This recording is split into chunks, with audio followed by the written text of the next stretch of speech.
What is up, everybody? It's your girl Janelle here with my UFC 154 recap video. Let's get right into it. So I did pretty good with these picks. This was an okay event. The first one, Nick Ring against Konstantinos.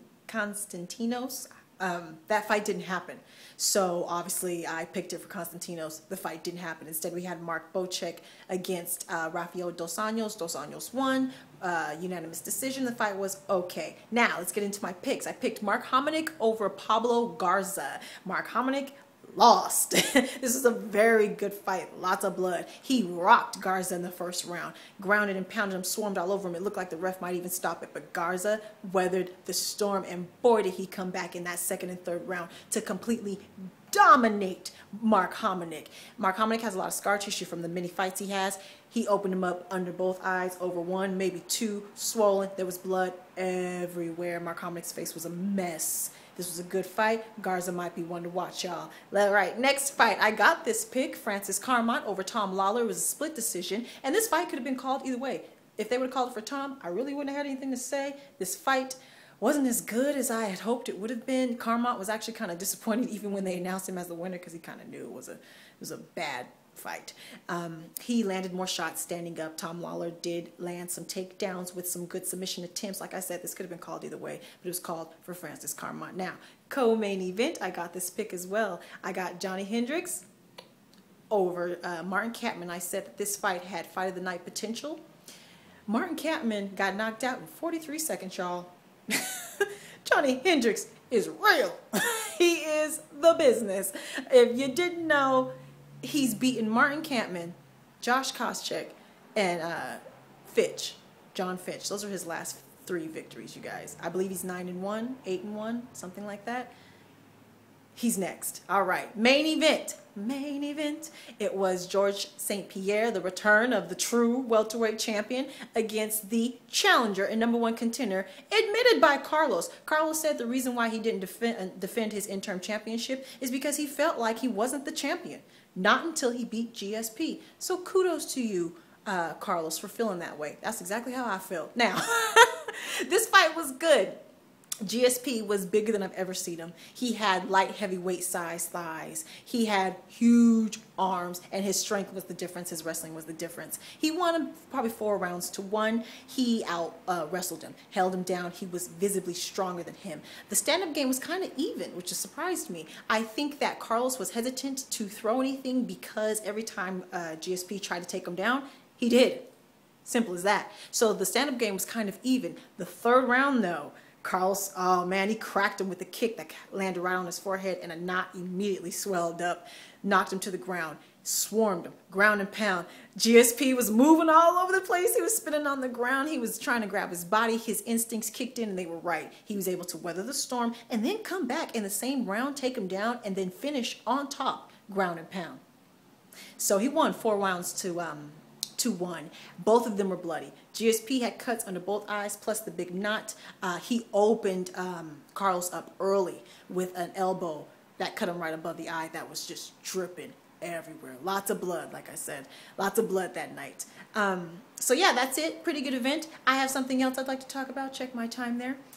Something else I'd like to talk about. I got a beef brewing here with the UFC in their decision making. I'm questioning their decision making. I really would like there to be competing brands. We used to have Elite XC, IFL, some other organizations. Strikeforce used to be a separate organization to compete. Fighters had choices. Now that they don't have choices, they're kind of at the will of Dana White and the Furtado brothers.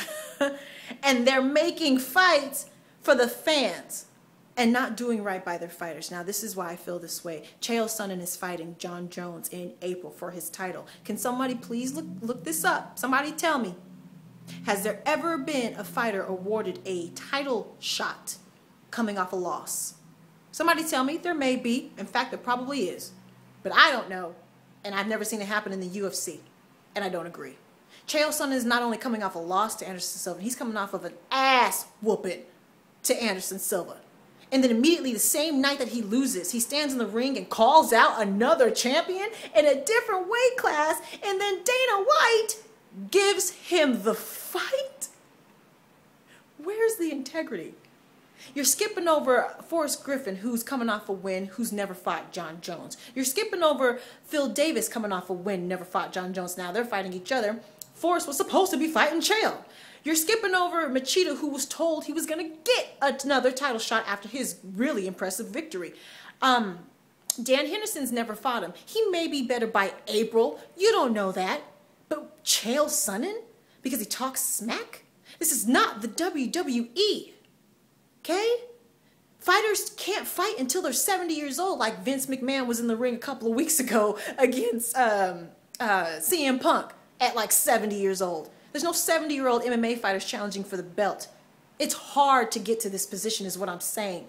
And so to give fighters title fights who don't deserve it, passing up other guys who do, is wrong. And in the long run, you will hurt your business because eventually there will be competing brands and they will poach your fighters. Let me tell you, other reason why I'm saying this, we finally got GSP back. He's back. He beats Carlos Condit and now they're talking super fight with Anderson Silva? Wait a minute. Somebody tell me why Johnny Hendricks doesn't deserve to be the very next guy fighting GSP. The very next guy. Tell me why Johnny Hendricks does not deserve this fight, you guys, before Silva or anyone else. Damian Maia's on a roll. He's already fought John Fitch, but you know what? John Fitch looks like he's a little better. And even though Eric Silva just got his ass whooped, I guarantee you he'll be a better fighter. There's guys in the welterweight division for GSP to fight, so I don't want to hear GSP Silva. That's a bad fight for GSP.